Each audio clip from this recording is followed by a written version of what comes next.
Hello, welcome. Thank you for joining us on this edition of NEWS2. I'm Sandra Gumansing in our top story. In the wake of a violent weekend on St. Thomas, the Virgin Islands Police Department finds itself before lawmakers in a scheduled hearing of the department fiscal year 2017 budget. VIPD's Commissioner Delroy Richards shared not just the budget, but crime statistics as well. NEWS2's April Knight has details. The Virgin Islands Police Department is asking the Senate for more than $68 million for fiscal year 2017. That's according to VIPD Commissioner Delroy Richards, who led the presentation before the Senate Finance Committee on Wednesday. Some $63 million of that would come from the general fund. The VIPD's defense of its 2017 budget comes a few days after two fatal shootings on St. Thomas, that the VIPD is understaffed and that this affects their response to crime in the community is no secret. This year, they're dedicating more than 82% of their budget to personnel. The commissioner also reported some crime stats. Burglaries and grand larceny have gone down, robberies down by as much as 39%, but rape has gone up 7% and felony assaults by 12%. There are also more homicides this year than the same time last year, as well as more illegal weapons recovered this year than last year. For the period of January through May 2016, we have recorded 23 homicides territorially, 16 on St. Thomas, 7 on St. Croix. And obviously these numbers have increased. The VIPD is also ramping up community-oriented policing, form stronger relationships with the community in an effort to stem crime and violence. This strategy is essential for us to maintain trust and confidence in our community while continuing to seek our critical information needed for solving crime. Reporting for NEWS2, I'm April Knight. The police department is expected to hold its next promotional process at the end of the year, and it will be administered by an outside consultant, the Oliver Group. Well, the previously scheduled CAPA Town Hall meeting has been rescheduled for Thursday, June 16th at 6:30 p.m. That meeting will be held at the Paradise Covenant Ministries located in Vitraco Mall. The committee is asked to come out and meet the new police chief for St. Thomas, St. John, and Water Island, Chief Jason Marsh. The committee will have the opportunity to voice their concerns with the increase in violent crime and murders. Interested community members would like to hear from Chief Marsh, his plan of action and ideas on reducing crime and addressing murders. Be sure to go out there and get your voices heard. Now, the community is invited to participate in an open community charrette that's coming up. Actually, it started already, a guided discussion with community leaders, architects, and planning professionals to develop a vision to enhance both Kramers Park and Altona Lagoon Park on St. Croix. Please feel free to attend, participate, see your ideas come to life. Governor Kenneth Mapp made opening remarks on the first day of this charrette held at the Canagata Recreation Center. Residents are invited to come out every day from today until this Friday, June 17th. I believe we should improve our infrastructure for all of us who live here. Kramers Park and Altona Lagoon are pillars of community life for our families and for the residents of St. Croix. It is only fitting that we invite you, the public, to be involved in helping government to shape and develop these resources. The community engagement and involvement in these charrette design sessions is critical. The charrette allows government and citizens to work hand in hand in the growth and development of our island. The goal over the next few days is to work with the attendees of this design workshop to create a master plan and vision for Kramers Park and Altona Lagoon Park. Meanwhile, the Office of the Governor, in conjunction with the Office of the St. Thomas Water Island Administrator, they will be hosting a town hall meeting from June 15th, and that's from 6:30 to 8:30 p.m. at St. Andrew's Episcopal Church, Parish Hall, to allow residents to present some ideas, voice their concerns, and ask questions. There will be representatives from VI Fire Services, VIPD, VI Waste Management, VI Department of Health, VI DLCA, Department of Public Works, and more. That meeting again is on June 15th. Well, on Tuesday, we reported on Governor Mapp's update on his team's accomplishments while on a trade mission to China. The governor highlighted what he called a major investment by the company Sinopec on St. Croix's Lime Tree Bay facility. Another development is the government's meetings with Chinese airlines in an effort to draw Chinese tourists to the territory. NEWS2's April Knight has more. While Governor Mapp and his team were meeting with Sinopec on the company's major investment on St. Croix, Tourism Commissioner Beverly Nicholson Doty took part in meetings that could increase Chinese visitors to the territory. Tourism officials met with representatives from Air China, a partner of United Airlines that now has direct flights between Houston and the VI. Sinopec was a major player in arranging the meetings. Sinopec is such a large entity in China that when it moved its headquarters from New York to Houston, Air China moved this route to Houston. The VI government is also working on taking advantage of Hainan Airlines and their charter trips to Cuba. They believe that it makes sense to spend the second week from Cuba to the U.S. Virgin Islands, and they will be working with us on determining how that can be put together. The United States issues some 10 million visas annually for Chinese citizens to visit the U.S. Some 3 million of these visas are vacation-related. According to Governor Mapp, if the Virgin Islands is to get a piece of that pie, there's a lot of work to be done. Because the visitors that will come from China, particularly this far out, will come from what the Chinese government refer to as the third ship visitor, which simply means the more affluent Chinese who are very successful and want to venture far out of the region and to have new experiences. Building this economic relationship with Chinese businesses would mean additional future trips to China by VI officials, according to the governor. Reporting for News 2, I'm April Knight. In other news, there are 2 new Zika cases confirmed in the territory, and that's according to the VI Health Department's weekly surveillance report. That brings the totals up to 26 for the entire territory. 16 of those cases are on St. Croix, 9 cases on St. Thomas, and 1 on St. John. There is also 1 additional case of dengue this week. The Health Department continues to urge pregnant women to get tested. So far, some 690 pregnant women have gotten tested, with only 1 confirmed case. Remember, there are free services being offered by the Department of Health, including free Zika testings, home inspections, larvicide treatments, and Zika prevention kits. The community is also urged to remember the 4 Ds of combating Zika: dress appropriately, drain any stagnant water, defend yourself with repellents, and discuss the virus to spread awareness. Senator Tregenza Rhodes sent a message of condolence on the passing of Alan A. Canton, calling him an icon in the financial world. He said he had been at the helm of the St. Thomas Federal Credit Union for more than 45 years.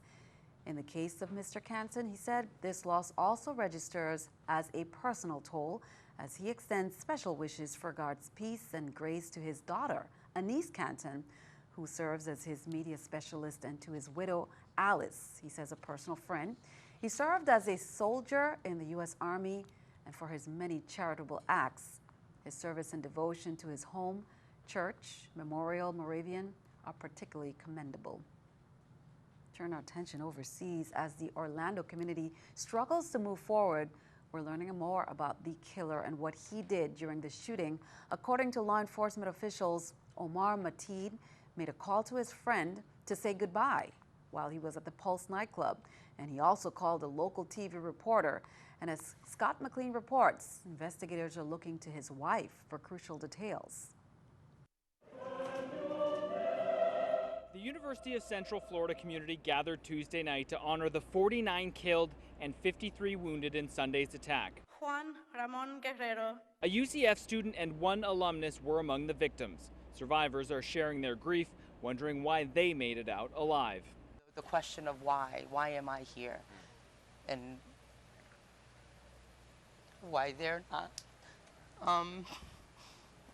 You think about that a lot still? It plays in my head every day. The city's mayor says the outpouring of support has been overwhelming, but many challenges lie ahead. But today we continue on our road to recovery, and we know it's going to be a long road for the families. Officials are now turning their investigation to Omar Mateen's wife, Noor Salman. A law enforcement source tells CNN that Salman tried to dissuade her husband from doing anything violent, although she denied knowing Mateen's plot. CNN asked the gunman's father if he thought his son's wife might have been involved. Do you think that your daughter-in-law here helped your son commit this crime? I don't think so. Authorities believe Mateen conducted surveillance trips at both the nightclub and Walt Disney World earlier this month. And law enforcement officials say Salman traveled with Mateen when he visited the nightclub. And in another twist, the FBI is also interviewing people claiming they met the gunman on gay dating apps. New details that add to the complex picture of a killer's motivation. In Orlando, I'm Scott McLean. Just days after that incident, a man who pledged allegiance to Islamic State killed a police captain and his companion in a suburb of the French capital. A slaying authorities suspect said was sparked by the extremist group's calls for followers in the West to carry out attacks. Paris prosecutor Francois Mullins identified the suspect as Larossi Abala, a 25-year-old Frenchman whom police killed after storming the couple's house and who had been known to authorities for being a radical Islamist. Police detained 3 other people. The victims were named as Jean-Baptiste Salvain, the 42-year-old deputy police chief, and Jessica Schneider, 36, an administrative assistant in the police department of another nearby suburb.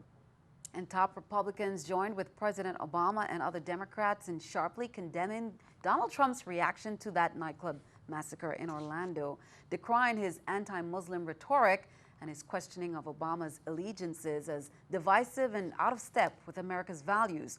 Trump, who just a week ago signaled an intent to snap his campaign into a more measured tone for the general election, showed no sign of backing down from his suggestions that Obama was somehow connected to or sympathetic with terrorists, telling the Associated Press that the president continues to prioritize our enemy over Americans. In separate appearances, both Obama and his potential successor, likely Democratic nominee Hillary Clinton, blasted Trump's proposal to ban foreign Muslims from the United States as dangerous and contrary to the nation's traditions. The 2-year-old boy dragged by an alligator into a lagoon near a Walt Disney World hotel in Orlando, Florida, was found dead today, according to a CNN report. Orange County Sheriff Jerry Demings said 50 people were working on recovering the body of the child near a system of lakes and ponds connected by canals to the Seven Seas Lagoon, where he was ankle deep in water. Officials identify the body of the boy taken near the Disney as Lane Graves of Elkhorn, Nebraska. That incident occurred around 9 p.m. Tuesday, the sun setting as the alligator came to the foot of the water and attacked, snatching away the child despite his father's efforts to rescue him.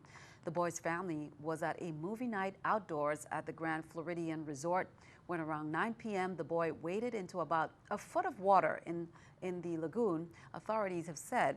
Witnesses, including the boy's horrified parents, tried to save him. His father jumped in and tried to pry the gator's mouth open. His mother jumped in too, but it was too late. The child was dragged underwater in the Seven Seas Lagoon, witnesses told authorities. By mid-morning on Wednesday, Disney had closed all beaches in its resort area. Keeping our eye on the economy, let's take a look at the stock market watch at the New York Stock Exchange.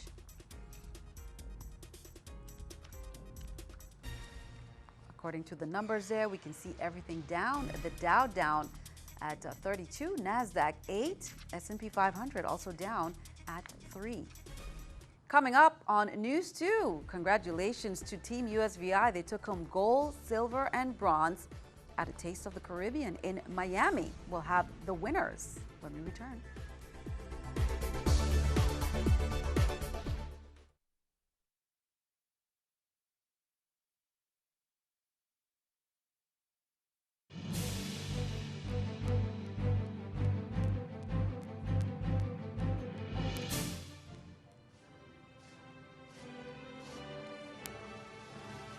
Graduation ceremonies continue, and the Rafaela Wheatley Skills Center Certified 55 at the Praia Gillette Hall at Antilles School. The center offers programs for students to prepare them for career choices after high school or later in life. The valedictorian was Jessica Taylor, and the salutatorian, Petra McCarty. They both shared some inspirational messages with the classmates. All programs offered at the center is nationally certified. The keynote speaker was Audra C. Richards, who was a graduate of the center as well. Areas of certification included culinary arts, nail technician, cosmetology, carpentry, phlebotomy technician, medical administrative assistant, clinical medical assistant, and more. Congratulations to all the graduates. Well, through the generosity of the Caribbean Cable and Telecommunications Association, 2 innovative companies in the USVI received a $1,400 grant from the association's 2016 Community Charities Program. For the 10th consecutive year, the Queen Louise Home for Children was nominated for the grant by Innovative Cable TV St. Croix. For the 6th time, Innovative Cable TV St. Thomas St. John nominated Nana Baby Children's Home. Now, both organizations were chosen as grant recipients because of the outstanding service and assistance they provide to children in the territory. The CCTA's Community Charities Program, established in 1993, has awarded over $281,000 to Caribbean charities during its existence. The worthy recipients were nominated by the following cable and telecommunications operators: Caribbean Broadcasting Corporation of Barbados, Innovative Cable TV of St. Croix, Innovative Cable TV of St. Thomas St. John, Liberty Cable Vision of Puerto Rico, St. Martin Cable TV, the Cable of St. Kitts, and TV Distribution Systems of Curacao. In support of ICMC's recent commitment, the students' artwork that we had shared had been donated to the Schneider Regional Medical Center and is on exhibit on the first floor's main lobby. Celebrate Life was the common theme at ICMC's 12th Annual Student Hall of Hope, Celebrate Life art exhibition and fun day that was held at the Reichel by the International Capital and Management Company. They hosted approximately 300 of St. Thomas's public elementary and middle school students at the Reichel Center to display artwork that each participating school created. Congrats to the student. Good job there. The 146th Airlift Wings Civil Engineering Squadron from Channel Islands Air National Guard Station is on St. Croix, and they're conducting annual training at the U.S. Fish and Wildlife Service Turtle Conservation Visitor Center at the Sandy Point National Wildlife Refuge in Frederiksted. This community engagement self-help project provides hands-on training and an opportunity for airmen to enhance skills and maintain proficiency. They are lodging at the Ving's 210th Regiment Regional Training Institute. The California National Guard Airmen have been on ground since June 4th to provide engineering, design, and construction services at the center. The group of 36 personnel is scheduled to complete the mission on Friday, June 17th. Big congrats to Team USVI. They took home gold, silver, and bronze at the Taste of the Caribbean's the Culinary Showcase, representing 13 Caribbean nations and over 13 original and award-winning dishes, desserts, cocktails, and more. There was an award ceremony and parade of flags, plus travel and destination information from all over the Caribbean with a touch of music, dancing, and lots of Caribbean flavor. That was in Miami. I mean, we are super proud of this. It was totally unexpected. The other competitors were very strong. I mean, the flavors were there, the presentations were there. So we are super proud to win this out of 14 different countries. We won the prize of the best presentation for Caribbean food. Really proud of the team, really proud of everybody. Super successful. It's a long journey. You know, at the end of the day, we start practicing in January. There are monthly practices, and then we move into 1 month before the event in May, and we do weekly practices. And this is boating the gentlemen over from St. John, it's flying them over from St. Croix, spending 4 hours in the kitchen practicing techniques. It's a lot of work, a lot of energy, a lot of excitement.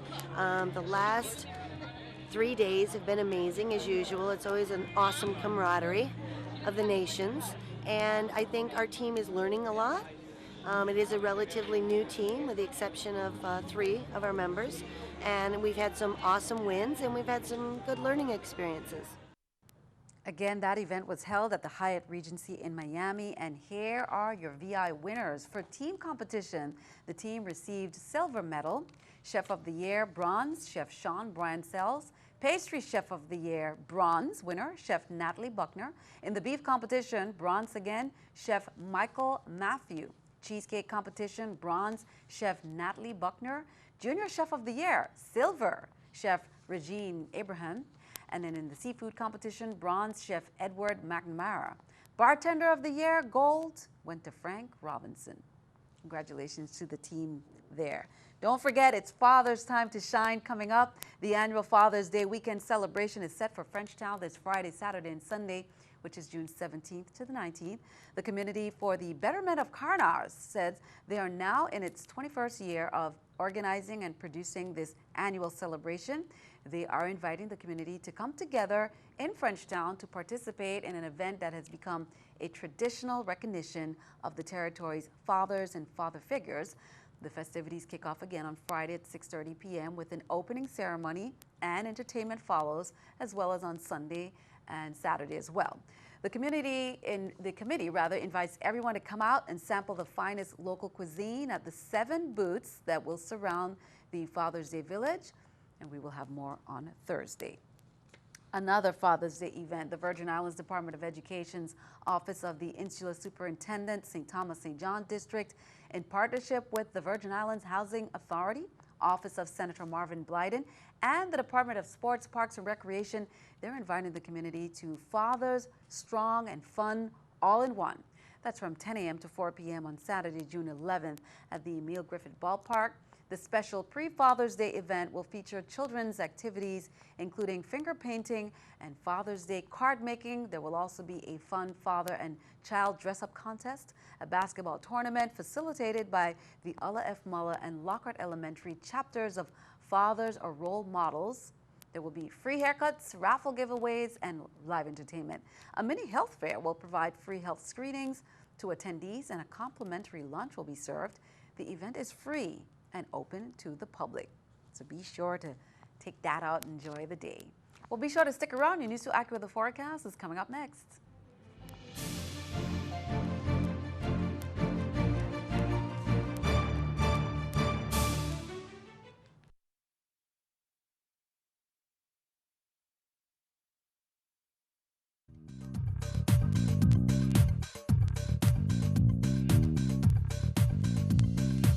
Happy Wednesday, and thank you so much for joining me today. I'm AccuWeather's Larissa Abreu.